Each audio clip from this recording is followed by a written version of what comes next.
She believed her sister and threw me out.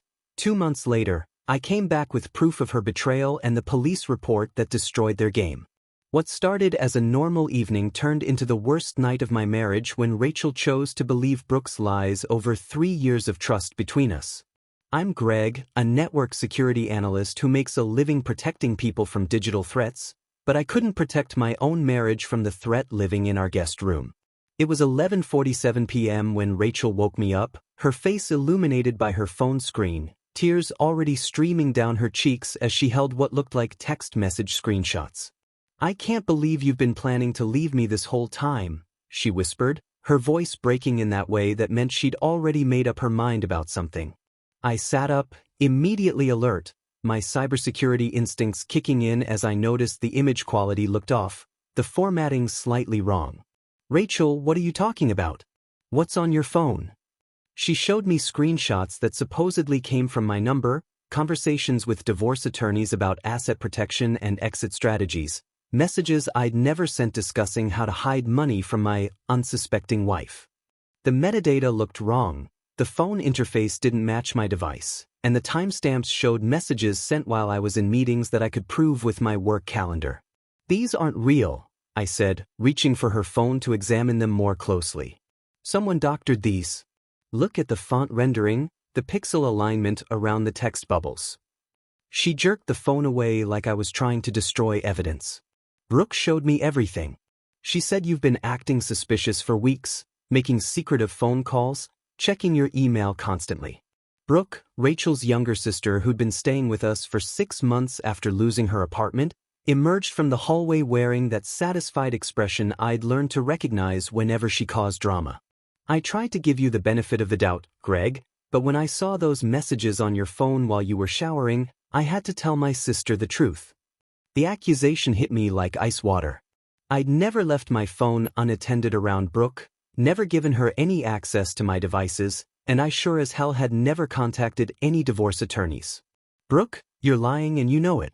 I've never spoken to any lawyers, never sent those messages, and you've never had access to my phone." Rachel's nursing training should have made her analytical, skeptical of evidence that didn't add up, but her emotional state overrode her professional instincts. "The evidence is right here, Greg. Stop trying to gaslight me." The irony wasn't lost on me that my wife, who worked 12-hour shifts saving lives with critical thinking skills, was falling for digital manipulation that I could debunk in 30 seconds if she'd let me examine it properly. "Just pack your things and go," Rachel said, her voice hollow. "I need time to think and I can't do that with you here." I looked at Brooke, who was doing a terrible job hiding her triumph, and something cold settled in my stomach. "You want me to leave? Tonight?" "Yes, tonight. I can't even look at you right now."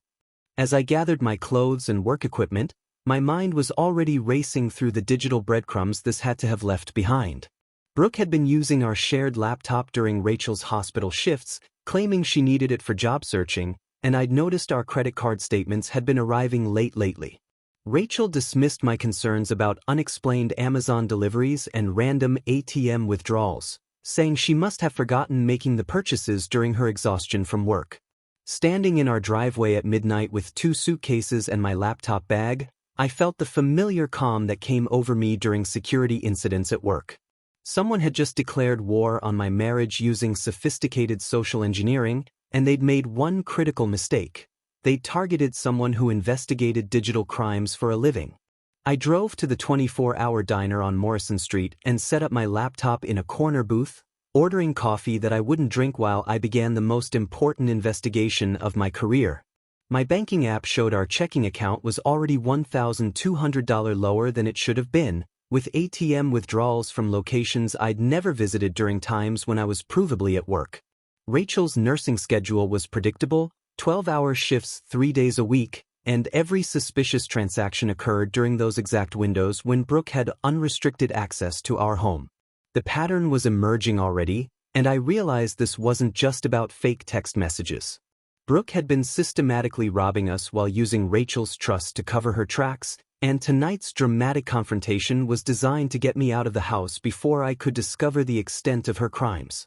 By 3 a.m., I'd documented 8 different financial irregularities spanning the past 6 months, each one perfectly timed to Brooke's presence in our home, and I knew this was just the beginning. The extended stay hotel on Colorado Boulevard became my command center for the most thorough digital forensics investigation I'd ever conducted, turning my cybersecurity expertise against the person who'd destroyed my marriage with sophisticated fraud. I spread 3 laptops across the desk, each one running different financial tracking software while I systematically documented every suspicious transaction in our accounts going back 8 months. The pattern that emerged was breathtaking in its calculated precision. Brooke had been conducting small, frequent thefts designed to stay below detection thresholds, timing each crime to coincide perfectly with Rachel's hospital shifts when she'd be exhausted and unlikely to scrutinize bank statements. My analysis revealed $9,547 in fraudulent charges spanning luxury skincare products from Sephora, designer clothing from Nordstrom, and expensive meals at restaurants I'd never heard of, all purchased during the exact 12-hour windows when Rachel was saving lives at Denver General. The transaction timestamps told a story of methodical exploitation: $89 at an upscale spa while Rachel worked a double shift, $156 at a boutique wine bar during her night rotation, $234 at a high-end beauty salon while my wife was intubating patients in the ICU. I cross-referenced each purchase with Brooke's Instagram check-ins, finding perfect correlations between her social media locations and our credit card usage patterns. She'd been documenting her crimes in real time, posting selfies with expensive cocktails and designer shopping bags funded by our stolen money while Rachel worked herself to exhaustion believing her sister was job hunting. The sophistication went deeper than simple credit card theft. Brooke had created fake vendor accounts using variations of legitimate business names, set up digital payment profiles with our banking information, and even established recurring subscriptions to services we'd never authorized.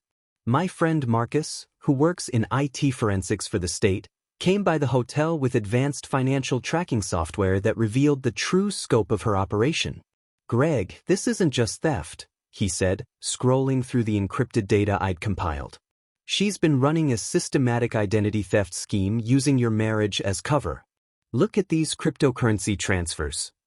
The blockchain analysis showed Brooke had been converting our money into Bitcoin through carefully orchestrated transactions, using our credentials to establish accounts on multiple cryptocurrency exchanges.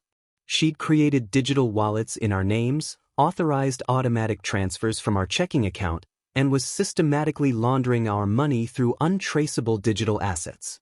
The total amount was staggering. Over $15,000 had been moved through these crypto channels, money we'd saved for our mortgage payments and Rachel's student loan debt. Meanwhile, my phone buzzed constantly with increasingly desperate voicemails from Rachel. "Greg, please come home. I know you're angry, but we can work through this. Brooke says you've been acting strange, maybe you're having some kind of breakdown from work stress." The manipulation was masterful. Brooke had convinced Rachel that my absence proved my guilt while simultaneously escalating her criminal activities now that I wasn't there to monitor our accounts. Marcus helped me set up encrypted backups of all evidence on multiple secure servers, creating an ironclad digital paper trail that would be admissible in court. Every transaction was time-stamped, GPS tagged, and cross-referenced with security camera footage from the stores where Brooke had used our cards. The metadata analysis revealed she'd been using sophisticated spoofing techniques to make her location appear different from where the transactions actually occurred, but my cybersecurity background allowed me to trace the real IP addresses and device signatures back to her actual activities. By day 4 of my investigation, I'd documented a criminal enterprise that went far beyond simple sibling betrayal. Brooke had been operating what amounted to a small-scale organized fraud ring, complete with digital money laundering, identity theft, and systematic financial abuse designed to fund a lifestyle she couldn't afford while destroying the marriage that gave her access to our resources. Patricia Wells came highly recommended as Denver's premier cybercrime attorney, specializing in cases involving sophisticated identity theft and financial fraud, and her immediate recognition of Brooke's scheme confirmed my worst suspicions about its criminal complexity. "I've seen elaborate cons before," Patricia said, reviewing my compiled evidence in her downtown office, But this level of systematic exploitation combined with psychological manipulation is genuinely disturbing. Her background investigation revealed that Brooks' financial desperation ran far deeper than I'd imagined. She owed $22,000 to 3 different cryptocurrency investment platforms after chasing get-rich-quick schemes that had catastrophically failed. Court records showed she'd been served papers for defaulting on high-interest personal loans totaling $18,000, money she'd borrowed against false income claims and forged employment verification documents.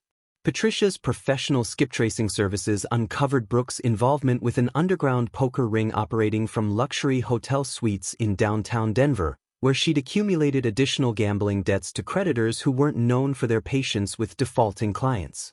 "Your sister-in-law is drowning in debt to some very dangerous people," Patricia explained, showing me surveillance photos of Brooke entering a high-stakes poker game at the Brown Palace Hotel. That explains the escalating desperation and the sophisticated nature of her crimes. The timeline painted a clear picture. Brooke had moved into our house precisely when her gambling debts reached critical mass, using our marriage as both a source of funds and a cover story for her criminal activities. She'd systematically studied our routines, learned our financial habits, and exploited Rachel's trusting nature to gain unfettered access to our resources while positioning herself as the helpful sister getting back on her feet. Patricia immediately began preparing comprehensive police reports, and I was amazed by how thoroughly she documented every aspect of Brooks' fraud using the digital evidence I'd compiled. "The Denver Cybercrime Unit sees a lot of financial theft," she said, "but rarely cases with this level of technical documentation and cross-referenced proof."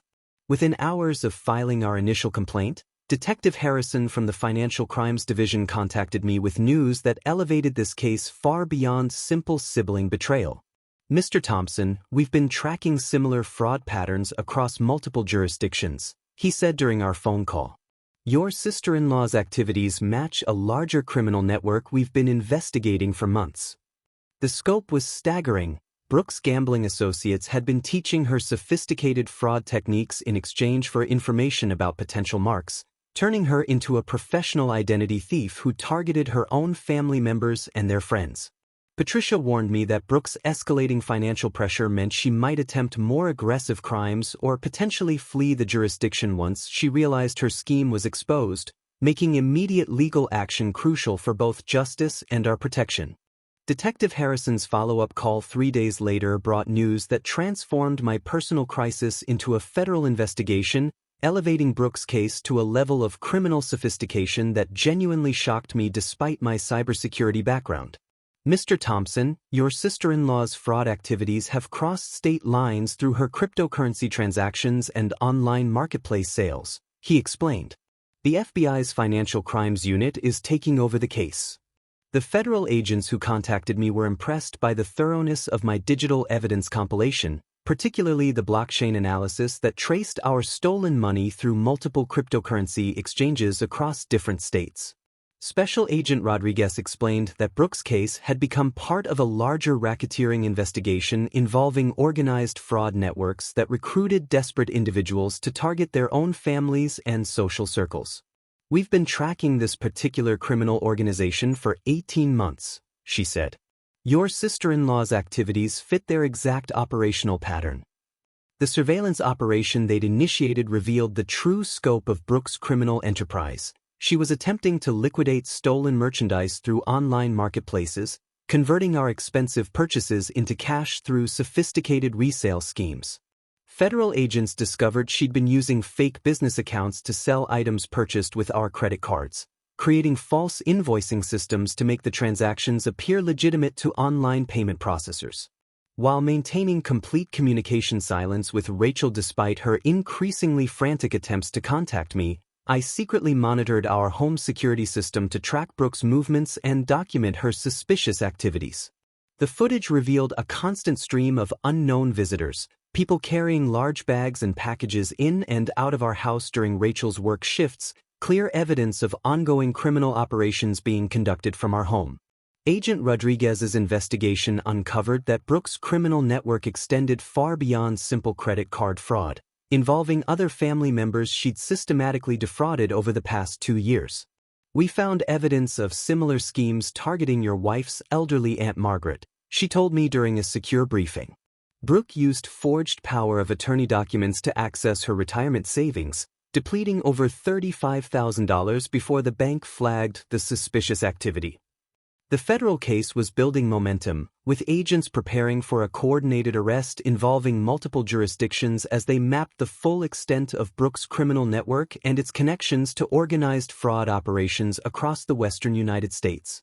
10 weeks of complete silence had driven Rachel to desperation, and her phone call came exactly when Agent Rodriguez predicted it would, timed perfectly with Brooke's escalating need to access more of our financial resources before her criminal network collapsed. "Greg, please, I know you're angry about the whole divorce lawyer thing, but we're having serious financial problems," Rachel said, her voice breaking with exhaustion and confusion. "The mortgage payment bounced, our credit cards are maxed out, and I don't understand what's happening to our money." I could hear Brooke coaching her in the background, whispering suggestions about what to say to get me to return home, completely unaware that federal agents were recording every conversation through the wiretaps they'd installed on our phone lines. "Maybe we could meet at the house Saturday evening?" Rachel continued. "Just to talk through everything like adults. Brooke thinks you might be having some kind of stress-related breakdown from work, and she's been trying to help me understand what you're going through." The manipulation was breathtaking in its audacity. Brooke had convinced Rachel that my absence proved my mental instability while simultaneously draining our accounts to create the financial crisis that would force me to return. I agreed to meet Saturday at 7 p.m., secretly coordinating with Agent Rodriguez to ensure federal agents would be positioned in unmarked vehicles throughout our neighborhood, ready to move in for Brooke's arrest the moment our confrontation concluded. My cybersecurity background had taught me the critical importance of timing and preparation in complex operations, and I'd spent weeks orchestrating this moment to achieve maximum impact with all evidence fresh, all legal documents filed, and all law enforcement assets positioned for decisive action. The waterproof briefcase I'd purchased contained printed copies of every fraudulent transaction, multiple tablets displaying real-time financial data, cryptocurrency blockchain analysis, and court documents that would simultaneously serve divorce papers and criminal fraud charges. Rachel was expecting a remorseful husband ready to apologize for his strange behavior and rebuild their marriage, completely unaware that she was about to witness her sister's arrest on federal charges. Brooke had convinced Rachel that my prolonged absence validated her original accusations about my supposed infidelity and secret divorce planning, making my return seem like proof that her manipulation tactics were working perfectly. Agent Rodriguez briefed me on the precise timing. I would present evidence for exactly 30 minutes, allowing Brooke to incriminate herself through recorded denials and false explanations, before federal agents would execute arrest warrants for wire fraud, identity theft, money laundering, and racketeering conspiracy. The charges carried potential sentences of 15 to 20 years in federal prison, and Brooke's extensive criminal network meant she would likely face additional charges in multiple jurisdictions.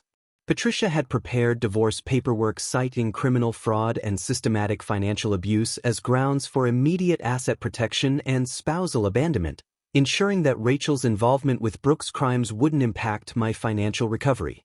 As I drove toward our house Saturday evening, I felt the same calm focus that came over me during critical security incidents at work, knowing that months of meticulous preparation were about to culminate in the complete exposure of Brooke's criminal enterprise and the destruction of the lies that had torn apart my marriage. Walking into our living room with my waterproof briefcase felt like entering a courtroom where I was simultaneously the prosecutor, key witness, and victim, while Rachel sat on our couch looking genuinely confused about our financial crisis, and Brooke hovered nearby with that familiar satisfied expression that meant she thought she'd successfully manipulated the situation to her advantage. "I'm glad you're finally ready to come home and work on our marriage," Rachel said, reaching for my hand with the exhausted relief of someone who'd been carrying financial stress she didn't understand. "Brooke's been helping me figure out what went wrong, and she thinks maybe the work pressure got to you." I opened my briefcase and pulled out the first tablet, its screen displaying our checking account activity in real time with each fraudulent transaction highlighted in red, the overwhelming pattern of theft during Rachel's work shifts creating an undeniable visual timeline of systematic financial abuse. "Rachel, I need you to look at this very carefully, I said, setting the tablet between us. This is our bank account activity for the past 8 months, cross-referenced with your hospital schedule and Brooke's location data from her social media posts. Her face went through confusion, denial, and growing horror as I scrolled through transaction after transaction. $156 at an upscale wine bar while Rachel worked a double shift, $234 at a luxury spa during her night rotation, $89 for designer skincare products while my wife was saving lives in the ICU. These aren't real, Brooke said quickly, but her voice had lost its confident edge. He's obviously manipulating the data somehow. You can't trust anything he shows you electronically. I pulled out the second tablet, this one displaying store security footage that Agent Rodriguez had helped me obtain through federal subpoenas, showing Brooke using our credit cards at luxury retailers while wearing expensive clothes that had appeared in her Instagram posts. Here's video evidence from Nordstrom's security cameras, I said, playing footage of Brooke trying on a $400 designer jacket. Timestamp shows this was purchased during your Thursday night shift at the hospital, Rachel. The blood drained from Rachel's face as she watched her sister spend money we'd saved for our mortgage payments, the same money Rachel thought we were using to build our future together. I continued methodically presenting evidence, cryptocurrency transaction logs showing Brooke had converted over $15,000 of our money into untraceable Bitcoin, bank surveillance videos of her making ATM withdrawals from our account, and recorded phone conversations where she discussed her schemes with criminal associates. The federal agents who've been investigating your sister's activities estimate the total theft at over $31,000, I said, producing official FBI documentation. She's been operating a sophisticated identity theft ring using our marriage as cover for her criminal enterprise. Rachel turned to Brooke with tears streaming down her face, but instead of seeing remorse, she found her sister's mask finally slipping completely as desperation replaced her calculated manipulation. You don't understand, Brooke said, her voice rising to near hysteria. I owed money to dangerous people. I had gambling debts, loan sharks were threatening me. I didn't have a choice. You had the choice not to destroy my marriage, I said quietly. You had the choice not to steal from your sister who worked 12-hour shifts to save other people's lives.